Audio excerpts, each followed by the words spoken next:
One other concrete thing I wanted to talk about with autism, though, is the autism spectrum. When I first heard the concept autism spectrum, I thought of it like all the other spectrums I was familiar with, which are all linear. You got the color spectrum, right? You got the electromagnetic spectrum, like we learned about in back in engineering. And things like this didn't really make sense to me.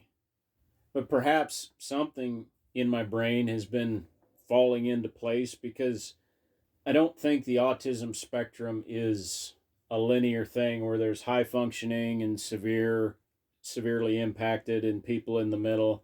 I think it's more like every individual stands at the center and their autistic traits radiate out from them. And so it's an individual focus, kind of like individual freedoms, if you will. But this would be individual challenges. I took this test today, the autism spectrum test. It has 10 different traits that they measure. We'll start with the really obvious one. I scored very high in aggression. Surprise, surprise. Made a video about anger, talked about anger. Anger's been a hallmark of my life. People who know me know I get angry easily. Yeah. I was not surprised by the result. It's interesting to me. Anger is also a large part, or aggression is also a large part of autism spectrum traits. It makes sense because anger is a really old mechanism, survival mechanism deep down in our psyche. Yeah, aggression. High. Got it. The next one, just going around the wheel, is depression. And depression for me is middle to low. I think that's a statement of current me. It hasn't always been that way because I am diagnosed with major depressive disorder. I have been very depressed in the past. The one that comes to mind frequently when I think about it is the 3 years I spent in Alaska by myself, and several months of that with a broken ankle and unable to work for several weeks, in the middle of winter with no sunlight. Like, yeah, depression's been a big part of my life in the past. I'm glad, at least based on this test I took today, that all the work I've done to understand depression, to deal with depression, and to work against depression seems to have worked out. The next trait on the wheel is fixations. I got 4 out of 5 on that one. When I was a kid, I was fixated on logging equipment. I have loved trees from as far back as I can remember. Everything about them. Climbing them, the shape of them, the smell of them, the way they grow, harvesting them, pruning them, using them in your landscape or on the farm or in the forest. When I was little, my dad worked at a sawmill. He was a planerman, and he would, share with me what he knew about grades of lumber and sizes of lumber, and that even kind of morphed a little bit into carpentry, not finish or cabinet making, but framing. Like, I'll go frame a house any day. Just ask me. I'm not saying I'm any good, but I love it. Like, that would be great. I love putting the wood together to make a huge structure. So probably my longest running fixation has been trees. I was an arborist for several years here in Kansas, enjoyed every minute of it. I still climb trees. I still cut firewood every year. We heat our house primarily with firewood. So yeah, fixations, trees, love them. The next trait on the wheel is abnormal or flat speech. It's never been a problem for me. Has never been a thing for me. Has never been saying what's on my mind and more. Has never been a problem for me. Anyway, moving on. Noise sensitivity is the next trait. When I was a little kid, that was a thing, but I remember it being trained out of me, beat out of me. Don't get surprised, don't jump, don't yell, don't be surprised. I remember specifically while in the military working on not jumping when loud noises happened and training that out of me pretty severely. A lot of that came from going through EOD school. One of the things of being an EOD guy is if you jump at explosions, you get laughed at. I don't like getting laughed at, so Explosion. I just trained myself. Big explosion goes off, you don't respond. But what I have noticed recently, noises really do bother me.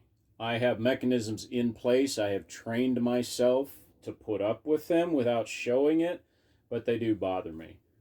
Anymore, I wear earplugs to almost every church service I go to. My wife carries earplugs in her purse, and I will bring them with me if I remember to any noisy situation, basketball games or school concerts or any of the things we do with the kids, track meets. And I notice they bug me inside of me. They take up my bandwidth. They make it harder for me to behave well for the rest of the day. I have to work through that stress. The next trait on the wheel is social difficulty. Yeah, I love the effect alcohol has on me in social situations, because the situations go from being weird, awkward, and painful to fun.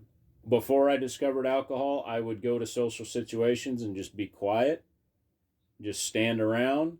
As I'm older now and there's less drive, there's less of those hormones, young adult hormones pushing me to go out, I don't have to go to social situations. I really don't.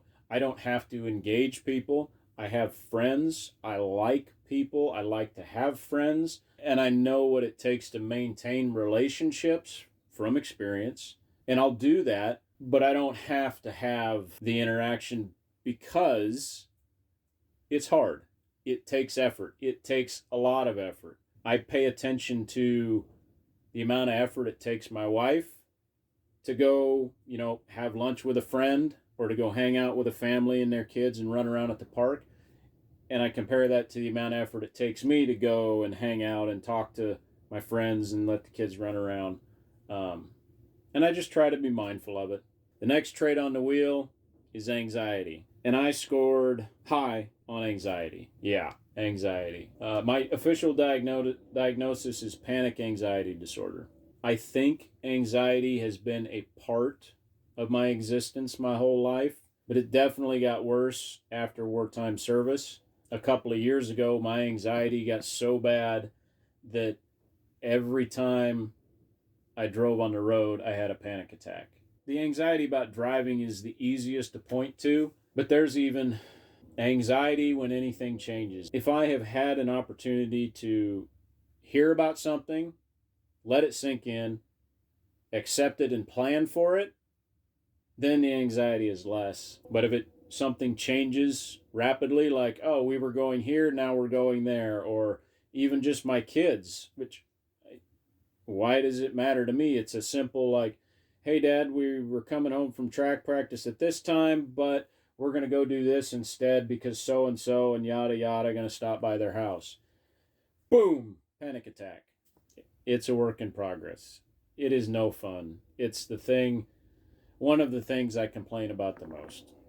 The next trait on the wheel is abnormal posture. I don't have a lot to say about this one. Maybe I would struggle with abnormal posture more as an adult if I hadn't been disciplined so much when I was growing up, told to stand up straight, stick my chest out, suck my gut in, don't hang my head, and then develop that military bearing that you have to. So, yeah, abnormal posture. I don't know. Low. Poor eye contact is the next trait on here. And yeah, absolutely. I don't like to have too much eye contact. I understand from my time alive that eye contact is necessary. There are definitely people out there with too much eye contact, and that's their thing. And then there's all the rest of the folks somewhere in the middle, and then there's the folks who don't like eye contact at all. And I have trained myself to be somewhere in the middle, some acceptable range somewhere in the middle so that I appear normal. For me, it's important to establish eye contact at first, to acknowledge that the person exists and be polite, and I know that's why I'm doing it, and I do it purposefully. And then depending on the situation, my relationship with them and what I'm trying to accomplish or what they're coming to me with, I will vary my eye contact accordingly. But I don't like it. I don't like to do it. I don't see any reason for it. I don't understand it. And That's a new revelation to me, and that's me being honest with myself over the last several months. You might even notice in these videos at certain times when I'm not paying attention to what I'm doing and I'm just doing what I want, I look here or here, and I'll talk to you here, and I got to make a point to look here. So the last trait on the wheel is tics and fidgets, and that's pretty low for me. I do talk with my hands. It's pretty obvious in these videos. It makes editing kind of a pain in the butt because I'll say one thing and then I'll misspeak and then I'll change my mind, and by the next time my hands are over here, and so it glitches like there's a glitch in the Matrix. Beyond that, I think what happened probably, I don't have any specific memories I can pull from, but I think it probably got disciplined out of me as a kid. I remember in the military, I could sit for hours on end without hardly moving, just waiting, or on a plane, or some sort of military transport, and you just sit there. What I will say about tics and fidgets is in the last several months I have tried hand flapping, like this. It's really soothing. It's really soothing, and I can't explain why. Like just doing it now in the video, stimming is what it's called, self-stimulation, just sends a sense of calm through my body, makes my muscles kind of relax, and I get this cool feeling. I should probably do it more. It's pretty socially awkward. It makes me stand out, and so, masking up, trying to appear normal, I'm getting to where I don't care as much. So, folks, that's the 10 traits on this wheel of the autism spectrum test.